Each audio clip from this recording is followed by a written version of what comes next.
ভাবুন তো একবার, নিষিদ্ধ কফ সিরাপ পার করতে পারলে অনেক টাকা, কিন্তু পুলিশের হাতে ধরা পড়লে কি হতে পারে? শুনুন প্রতিবেদন।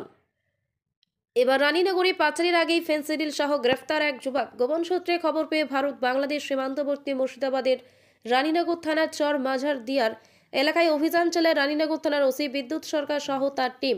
ওই এলাকায় অভিযান চালানোর সময় এক যুবক মাথায় করে বস্তা নিয়ে যাওয়ার সময় তাকে সন্দেহ হওয়ায় তাকে দাঁড় করিয়ে তার কাছে অভিযান চালিয়ে উদ্ধার হয় 132 বোতল ফেন্সিডিল। তারপরে তাকে গ্রেফতার করে পুলিশ। পুলিশ সূত্রে ধৃত যুবকের নাম জানা যায় শাহিন শেখ, তার বাড়ি রানীনগরের মাঝারদিয়ার এলাকায়। ধৃত যুবকের শুক্রবার বিচারকের কাছে 7 দিনের পুলিশ হেফাজতের আবেদন চেয়ে বহরমপুর জেলার জজ আদালতে তোলা হয়েছে। হলে পুলিশ হেফাজতের নির্দেশ দেন বিচারক। এই ঘটনায় আর কে বা কারা জড়িত আছে